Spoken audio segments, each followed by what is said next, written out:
નમસ્કાર મિત્રો, આજના આ સત્રમાં તમારું સ્વાગત છે. આજે આપણે એકદમ સીધી અને સરળ વાત કરવાના છીએ. જો તમે ગુજરાતના મતદાતા છો તો તમે તમારું EPIC એટલે કે ડિજિટલ ચૂંટણી કાર્ડ સીધું જ તમારા મોબાઈલ પર PDF ફોર્મેટમાં કેવી રીતે મેળવી શકો છો તેની સંપૂર્ણ પ્રક્રિયા આપણે સ્ટેપ બાય સ્ટેપ જોઈશું. જરા વિચારો, એક ફિઝિકલ આઈડી તમારા ડિજિટલ ડિવાઇસમાં કેટલી સરળતાથી ફિટ થઈ શકે. મતલબ કે ક્યાંય પણ જાઓ, ઓરિજિનલ ડોક્યુમેન્ટ સાચવવાની કોઈ જ ઝંઝટ નહીં. એકદમ વેલિડ અને કલરફુલ ડિજિટલ ઓળખપત્ર હંમેશા તમારા ખિસ્સામાં, તમારા ફોનમાં રહે. આજના સમયમાં આનાથી મોટી રાહત બીજી શું હોઈ શકે, ખરું ને? તો ચાલો ફટાફટ આજના સત્રની રૂપરેખા પર નજર કરી લઈએ. આપણે મુખ્યત્વે 4 બાબતો કવર કરીશું. પહેલું, ડિજિટલ વોટર આઈડી ડાઉનલોડ. બીજું, રીત 1 જેમાં વોટર હેલ્પલાઇન એપનો ઉપયોગ કરીશું. ત્રીજું, રીત 2 એટલે સર્વિસ પોર્ટલ વેબસાઇટ. અને છેલ્લે એક ખૂબ જ અગત્યની નોંધ, મોબાઈલ નંબર લિંકિંગ વિશે. શરૂઆત કરીએ આપણા પહેલા વિભાગથી, digital voter ID download, the EPIC solution. હવે અહીં સૌથી રસપ્રદ વાત એ છે કે આપણી પાસે આ કાર્ડ મેળવવા માટે 2 અલગ-અલગ રસ્તાઓ ઉપલબ્ધ છે. પહેલો છે વોટર હેલ્પલાઇન એપ, જેને આપણે મોબાઈલ યુઝર્સ માટેની એક ઝડપી એક્સપ્રેસ લેન કહી શકીએ. અને બીજો છે વોટર સર્વિસ પોર્ટલ, જે એ લોકો માટે છે જેમને બ્રાઉઝર વાપરવું વધુ પસંદ છે. બંને રસ્તા એકદમ સરળ છે. તમારી અનુકૂળતા મુજબ તમે ગમે તે પસંદ કરી શકો છો. તો ચાલો સૌથી પહેલા જોઈએ રીત નંબર 1, વોટર હેલ્પલાઇન એપ, જે ખરેખર સૌથી સરળ રસ્તો છે. શરૂઆત એકદમ બેઝિકથી કરીએ. સૌથી પહેલાં તો તમારા ફોનમાં ગૂગલ પ્લે સ્ટોર અથવા એપલ એપ સ્ટોર પરથી વોટર હેલ્પલાઇન એપ ડાઉનલોડ કરી લો. એપ ખોલીને જો તમારું એકાઉન્ટ ના હોય તો મોબાઈલ નંબર નાખીને ન્યૂ યુઝર તરીકે રજિસ્ટ્રેશન કરો. અને જો પહેલેથી હોય તો સીધું લોગિન કરી લો. બસ પછી હોમ સ્ક્રીન પર જ દેખાતા EPIC અથવા ડાઉનલોડ EPIC ઓપ્શન પર ક્લિક કરો. હવે આગળ જોઈએ કે આ પ્રક્રિયા કેવી રીતે કામ કરે છે. જો તમને તમારો ચૂંટણી કાર્ડ નંબર ખબર જ છે તો યસ આઈ હેવ એપિકનો સિલેક્ટ કરો.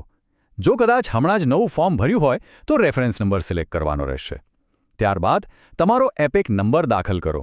રાજ્યમાં આપણું ગુજરાત સિલેક્ટ કરો અને નીચે આપેલા ફેચ ડિટેલ્સ બટન પર ક્લિક કરો. આ બટન દબાવતા જ સિસ્ટમ તરત તમારો ડેટા શોધી કાઢશે. આટલું કરતાં જ તમારી સ્ક્રીન પર તમારી બધી વિગતો આવી જશે. નામ અને અન્ય ડિટેલ્સ બરાબર ચેક કરીને પ્રોસીડ પર ક્લિક કરો. ત્યારબાદ તમારા રજિસ્ટર્ડ મોબાઈલ નંબર પર એક OTP આવશે. એ નાખીને વેરીફાઈ કરો. OTP વેરીફાઈ થતાં જ ફક્ત એક ક્લિક, ડાઉનલોડ EPIC પર ક્લિક કરો અને તમારું ડિજિટલ કાર્ડ તમારા ફોનમાં સેવ. છે ને એકદમ ઇઝી? હવે વાત કરીએ બીજી પદ્ધતિની.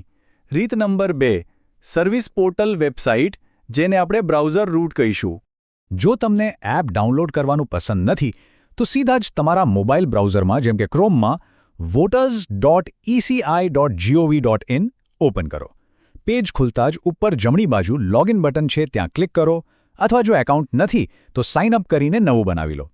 લોગિન થયા પછી હોમ પેજ પર જ એક સરસ મજાનું લીલા રંગનું બટન સ્પષ્ટ દેખાશે, EPIC ડાઉનલોડ. બસ તેના પર ક્લિક કરો. હવે આખી પ્રોસેસ લગભગ એપ જેવી છે. તમારા એપિક નંબર નાખો, રાજ્યમાં ગુજરાત પસંદ કરો અને સર્ચ પર ક્લિક કરો. તરત જ નીચે તમારી વિગતો દેખાશે. આ ડિટેલ્સ કન્ફર્મ થાય એટલે તરત જ સિક્યુરિટી માટે નીચે આપેલા સેન્ડ OTP બટન પર ક્લિક કરો. બસ હવે આપણે એકદમ છેલ્લા તબક્કા પર છીએ. તમારા ફોન પર જે OTP આવ્યો હોય તે બોક્સમાં નાખીને વેરીફાઈ કરો. અને અંતે ડાઉનલોડ EPIC પર ક્લિક કરો. લ્યો, થઈ ગયું તમારું વેલિડ અને કલરફુલ ડિજિટલ આઈડી ડાઉનલોડ. આ કાર્ડ તમે કોઈપણ જાતના સંકોચ વિના ગમે ત્યાં સત્તાવાર પ્રૂફ તરીકે વાપરી શકો છો. હવે આવીએ સૌથી અગત્યના મુદ્દા પર. ખાસ નોંધ, મોબાઈલ નંબર લિંકિંગ, જે ખરેખર આખી પ્રક્રિયાની મુખ્ય ચાવી છે.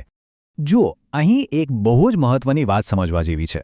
આ બંનેમાંથી કોઈપણ રીત ત્યારે જ કામ કરશે જ્યારે તમારો મોબાઈલ નંબર તમારા ચૂંટણી કાર્ડ સાથે લિંક હશે. આ એકદમ ફરજિયાત કન્ડિશન છે. જો નંબર લિંક નહીં હોય તો તમે ઓનલાઈન EPIC ડાઉનલોડ કરી જ નહીં શકો, કારણ કે વેરિફિકેશન માટેનો OTP માત્ર રજિસ્ટર્ડ નંબર પર જ જાય છે. હવે જો તમારો નંબર લિંક નથી તો ગભરાવાની બિલકુલ જરૂર નથી. અહીં એન્ટ્રી થાય છે ફોર્મ 8ની. આ ફોર્મ 8 એટલે કે ફોર્મ 8 સાંભળીને મૂંઝાતા નહીં. આ કોઈ મોટી સરકારી ઝંઝટ નથી. બસ પોર્ટલ અથવા એપ પર જઈને આ ઓનલાઈન ફોર્મ સબમિટ કરવાનું છે, જેનાથી તમારો નવો મોબાઈલ નંબર જૂના કાર્ડ સાથે આસાનીથી લિંક થઈ જશે. અને ખબર છે સૌથી સારી વાત શું છે?